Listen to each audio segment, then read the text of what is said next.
Assalamualaikum warahmatullahi wabarakatuh. Perkenalkan, nama saya Lydia Pratiwi. Saya mahasiswi STAI Hubul Waton Duri. Di sini saya akan mempresentasikan tentang konsep administrasi pendidikan. Tugas ini saya buat untuk memenuhi tugas mata kuliah administrasi dan supervisi pendidikan yang diampu oleh Bapak Dr. Randus John Helmi MP. Selamat menyaksikan teman-teman.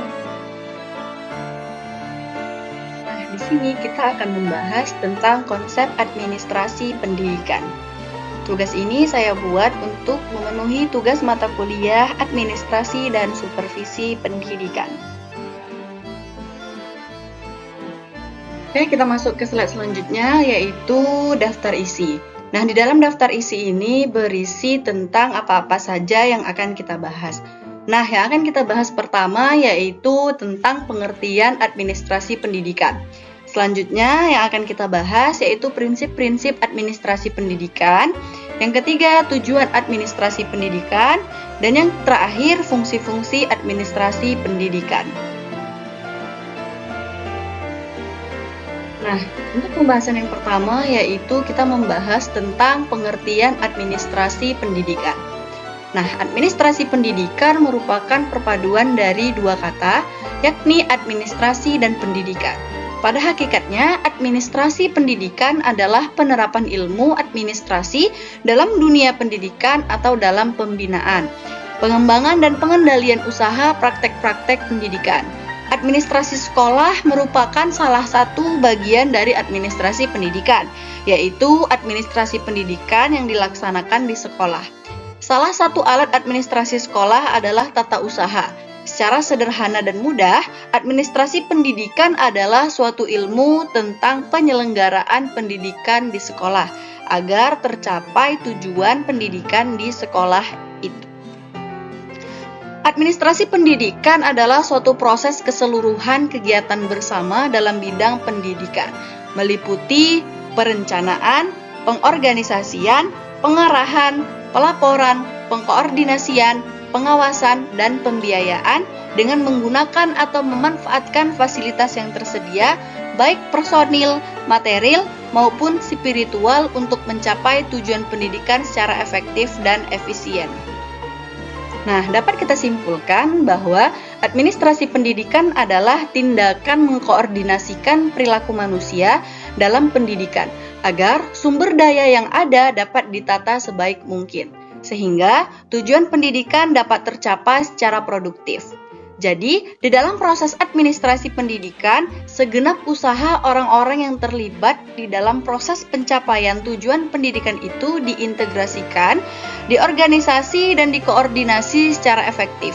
Dan semua materi yang ada diperlukan dan yang telah ada dimanfaatkan secara efisien. Oke, setelah tadi kita membahas tentang pengertian administrasi pendidikan, nah di slide selanjutnya ini kita akan membahas tentang prinsip-prinsip administrasi pendidikan. Nah, prinsip-prinsip administrasi pendidikan ini ada 5. Yang pertama yaitu adanya sumber daya manusia atau SDM, atau bisa disebut juga sebagai sekelompok manusia yang sedikitnya 2 orang untuk didata. Selanjutnya yaitu adanya tugas atau fungsi yang harus dilaksanakan. Maksudnya, ada sebuah kerjasama dari sekelompok orang. Selanjutnya yaitu adanya penataan atau pengaturan dari kerjasama tersebut. Nah, yang keempat, adanya non-manusia seperti peralatan dan perlengkapan yang diperlukan dan yang harus ditata. Yang terakhir yaitu adanya tujuan yang hendak dicapai bersama dari kerjasama tersebut. Nah, kita masuk ke slide selanjutnya yaitu tentang tujuan administrasi pendidikan. Nah, tujuan administrasi pendidikan pada umumnya adalah agar semua kegiatan mendukung tercapainya tujuan pendidikan, atau dengan kata lain, administrasi yang digunakan dalam dunia pendidikan diusahakan untuk mencapai tujuan pendidikan. Nah, menurut Gunawan, tujuan administrasi pendidikan adalah memberikan sistematika kerja dalam mengelola pendidikan, sehingga tugas-tugas operasional kependidikan dapat dilaksanakan secara efektif dan efisien menuju sasaran atau tujuan yang telah ditetapkan. Administrasi pendidikan semakin rumit karena menyangkut masyarakat atau orang tua murid yang terlibat langsung dalam pendidikan itu. Oleh karena itu, semakin baik administrasi pendidikan ini, semakin yakin pula bahwa tujuan pendidikan itu akan tercapai dengan baik. Dalam pencapaian tujuan tersebut harus dilakukan usaha seefisien mungkin, yaitu menggunakan daya, dana, dan tenaga semaksimal mungkin, tetapi memberikan hasil sebaik mungkin, sehingga lulusan tersebut dapat melanjutkan ke tingkat berikutnya dan dapat menyesuaikan dirinya dengan lingkungannya yang baru. Dan selanjutnya, lulusan ini akan mencari kerja pada perusahaan yang memberikan kepuasan kerja pada mereka. Nah, di slide sebelumnya tadi kita sudah membahas tentang tujuan administrasi pendidikan. Nah, untuk di slide kali ini kita akan membahas tentang fungsi-fungsi administrasi pendidikan. Nah, fungsi-fungsi administrasi pendidikan ini ada 7. Yang pertama yaitu fungsi perencanaan atau planning. Nah, perencanaan adalah suatu proses mempersiapkan serangkaian pengambilan keputusan untuk dilakukannya tindakan dalam mencapai tujuan organisasi dengan dan tanpa menggunakan sumber-sumber yang ada.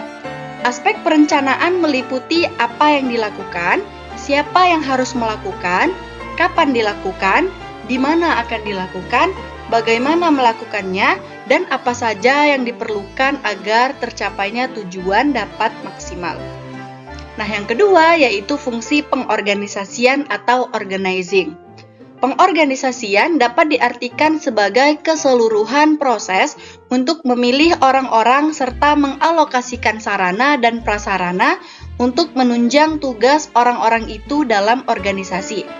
Pengorganisasian juga dimaksudkan mengatur mekanisme kerja organisasi sehingga dengan pengaturan tersebut dapat menjamin pencapaian tujuan yang ditentukan.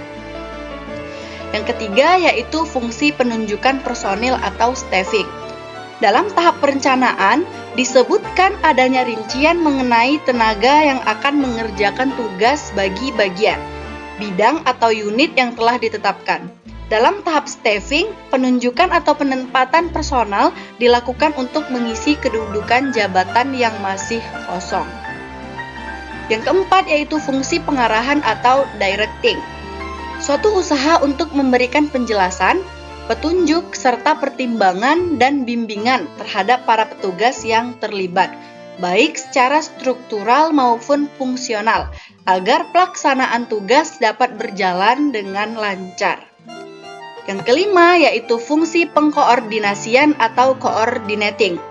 Pengkoordinasian adalah suatu usaha untuk memadu, menyatukan, menserasikan, mengintegrasikan semua kegiatan yang ada dalam suatu organisasi agar pencapaian tujuan bersama dapat berjalan dengan serasi dan seimbang.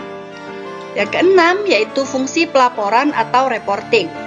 Pelaporan adalah suatu kegiatan yang dilakukan oleh bawahan untuk menyampaikan hal-hal yang berhubungan dengan hasil pekerjaan yang telah dilakukan selama satu periode tertentu. Pelaporan dilakukan kepada atasan, kepada siapa bawahan tersebut bertanggung jawab. Nah, yang terakhir yaitu pembiayaan atau budgeting. Pembiayaan sering disebut juga dengan keuangan atau budgeting. Di dalam pengertian umum, keuangan, kegiatan pembiayaan meliputi 3 hal, yaitu budgeting atau penyusunan anggaran, accounting atau pembukuan, dan auditing atau pemeriksaan. Mungkin ini saja presentasi dari saya. Sekian dan terima kasih. Cukup sekian presentasi dari saya. Jika ada kesalahan, saya mohon maaf. Sekian dan terima kasih. Wassalamualaikum warahmatullahi wabarakatuh.